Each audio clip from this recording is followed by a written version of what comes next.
The German Erdapfel, earth apple, is the oldest surviving globe. It shows vast blank regions, skips the Americas entirely, and paints the ocean in black ink when the cartographer ran out of confidence. 500 years later, we've mapped continents, the moon, even Mars, but not our own seafloor. The deep ocean remains medieval, and that ignorance still costs us. Malaysia Airlines flight MH370 disappeared over a part of the ocean we barely understand. Search teams swept the waves above, but beneath them lay a landscape we've never truly seen. A drowned world of ridges, trenches and shadows, the kind of place that swallows evidence and keeps its secrets. The search has indeed revealed new underwater mountains, canyons and ridges, features no one knew existed until the hunt for M370 stumbled across them. But the wreckage itself, it's still missing. After more than a decade of effort, the ocean has kept its secret, and the search for the lost aircraft has become something else entirely, a reminder of how vast the deep sea is, and how little of it we truly understand. Deep water is an extraordinary barrier. If Earth were perfectly smooth, the whole planet would sit under more than 1.5 miles of water. In reality, with the unequal distribution of land and all the mountains and trenches, the oceans average nearly 2.5 miles deep, 3,897 metres in a 2014 model. And in places like the Mariana Trench, they plunge to almost 11,000 metres, close to 7 miles deep. It's so deep that most images don't show you the scale honestly. The ROVs, remote vehicles we see exploring the seabed, are in reality tiny points of light at the bottom of an immense water column. And so no wonder venturing beyond well-mapped shipping lanes is risky. In 2005, the USS San Francisco, a nuclear submarine, ploughed into an uncharted seamount at full speed.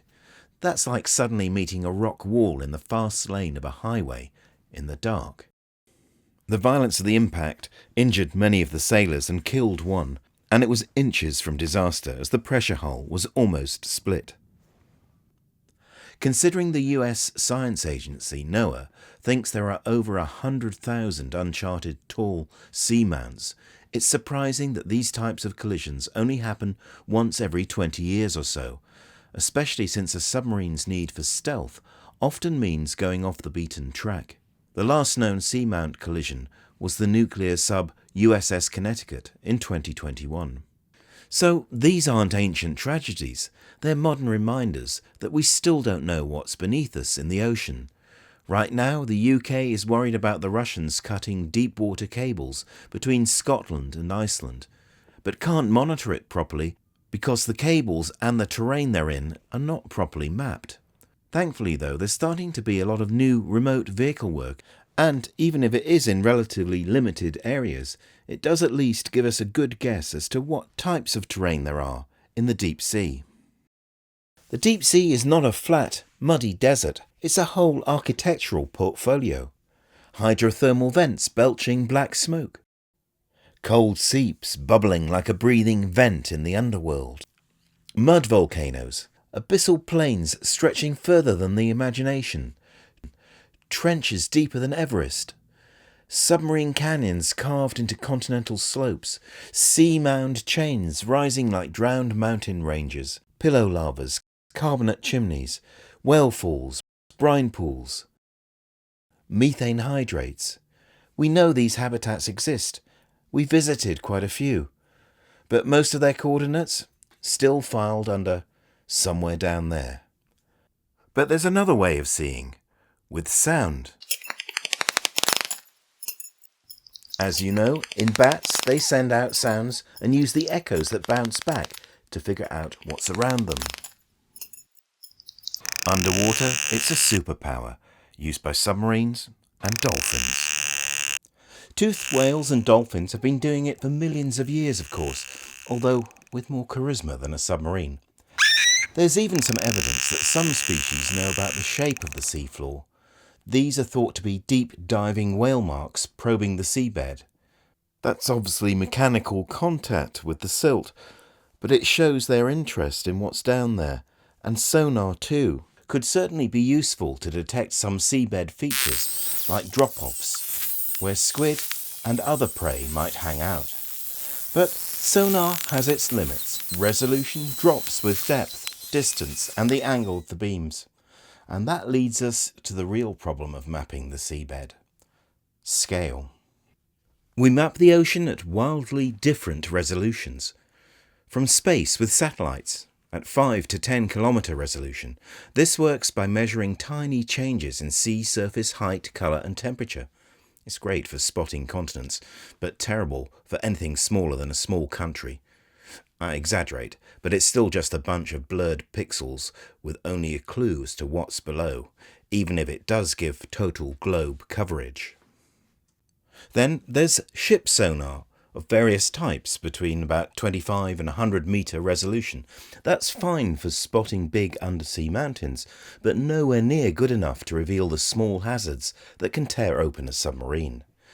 Most boats carry a single beam depth sounder, reliable, cheap and perfectly adequate for knowing how much water is under the keel. But when it comes to actual seafloor mapping, multibeam sonar is the standard. Its fan of beams sweeps out to either side of the vessel, building detailed maps as the ship follows GPS-guided survey lines. And thankfully, multibeam has almost completely replaced the old explosive acoustic methods, a change which must be music to whales' ears.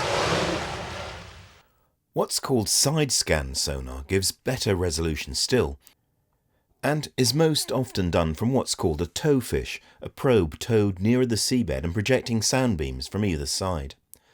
This, by the way, is the Titanic on side-scan sonar. Not bad. It too was produced by Towfish, which spent about 200 hours mapping the wreck and the debris fields nearby at a depth of nearly 4,000 metres. That's about 2.5 miles, pretty much the average depth of the sea. And then there's something called SAS, synthetic aperture sonar, which uses more pings and combines them as it moves, effectively making a very big sensor with super resolution. And you can take that even a stage further by putting a photo map on top of the sonar data for millimetre perfect resolution. That gives gorgeous detail and it's all well and good, but it's really, really slow. If we tried to map the whole ocean seafloor in this beautiful resolution, it would take millions of years. To some, it's puzzling that we found it so difficult to map the sea, because you've probably often heard that old cliché that we've mapped Mars and the Moon better than we have the seabed. It's one I used in the introduction, but really it's a bit misleading because, of course, when you get close, you can see their surfaces really easily without water. Water blocks light, it scatters radar. Sound works but slowly and only in narrow beams. To map the seafloor, you must physically sail over every square kilometre. The bottleneck isn't innovation, it's logistics and money. And that's why everything's so incomplete. Even so, ocean research is full of astonishingly clever and eye-wateringly expensive pieces of kit. Like AUVs, autonomous underwater vehicles that roam the deep on their own, mapping precisely at adjustable depths with multibeam and side-scan sonar. Many have underwater cameras too, which is useful for tracking wildlife, although sometimes with unexpected results. Good ones cost upwards of $250,000 and as much as $5 million for long-range sophisticated varieties. They need local ship support too, which can easily cost $30,000 a day to run. And there's been lots of research into autonomous surface vehicles too, which could map 24/7. And, as I say, there's been no shortage of imagination in designing things that could help us survey the sea, like Flip, a laboratory that tips up to make a really stable platform going 300 metres down into the sea. Commissioned 50 years ago to study ocean acoustics, it's just been bought for renovation by the subsea engineering innovators, Deep. In the world of seabed mapping, there's a great project, Seabed 2030, that's been underway for several years, funded by the Nippon Foundation and the official sea mapping organisation, JEBCO. And it aims to map all the big stuff, everything over 100 metres for the whole of the world's oceans. 2030 is not long, and it would be impossible to do that mapping if they were starting from scratch, but it isn't doing surveys itself, but bringing together data from every possible source. In practice, this means resolutions that will vary a lot, between ideally 100 metres by 100 metres per pixel, and maybe better depending on coverage, sensor quality and depth. You can see from the blue lines that more accessible coastal areas, ports and shipping lanes currently have the best maps. Check it out yourself at this site, and I'll give more details below. One of the greatest resources that Seabed 2030 would like to get its hands on are the modern charts that are done by the world's navies, but for security reasons, a lot of them are kept secret. The US Navy, for instance, has 6 full-time survey ships and probably has one of the biggest chart archives in the world, locked in the Naval Oceanographic Office in Bay St. Louis, Mississippi. Unfortunately, a lot of that data is classified because it reveals too much about the operational areas of submarines, and also the very techniques used to get the imaging.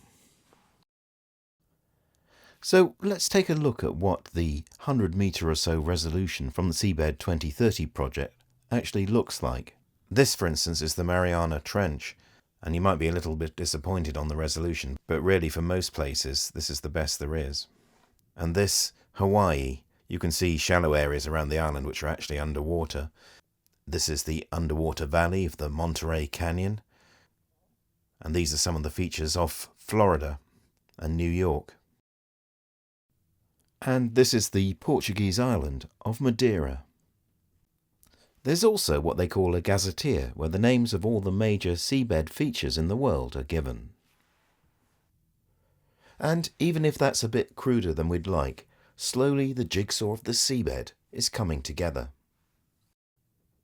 Yet even this level of resolution isn't that useful to understand the biology of the seabed, because what lives there depends very much on the detail and exact geology of microhabitats. Hard rock outcrops host coral gardens and sponges. Soft mud plains shelter burrowers and worms. Vents and seeps support entire ecosystems powered by what we'd normally consider toxic chemicals, life running on chemistry instead of sunlight. Canyons funnel nutrients like underwater highways, while sea mounds create upwellings that can turn empty water into biodiversity fireworks. These are nature's treasures, but mapping the seabed can also reveal financial ones. That's why some people ask, are we charting the deep to understand it or to mine it? Every contour line is also a potential claim line. The more precisely we map the abyss, they argue, the more precisely someone can exploit it. Others say the opposite. You can't protect what you can't see, and the deep is very good at not being seen. Even so, as you know, greed is king, and mining companies see mouth-watering polymetallic nodules, hugely valuable potato-sized mineral lumps scattered across the abyssal plains, and that threatens to trigger a modern gold rush. Thankfully, it doesn't seem to be profitable at the moment because it's such a difficult, expensive and dangerous thing to do. In the 1970s, for example, Soviet mining robots buried themselves deep into the seabed because they were far too heavy and their hydraulic seals were inadequate for the pressure. It's an ongoing problem even today, and several mining machines have been lost or almost lost because of broken umbilicals and seals. Even so, the push to build massive deep-water mining machines continues, which is why we should be classifying vulnerable regions right now, before they're opened up to exploitation by default. And the rest of the data we gather? It ought to be used to carve out genuine deep ocean marine protected areas, places that stay off limits, no matter what's happening on the surface. Thankfully, the huge water barrier that is the ocean will always naturally protect the seabed to some extent.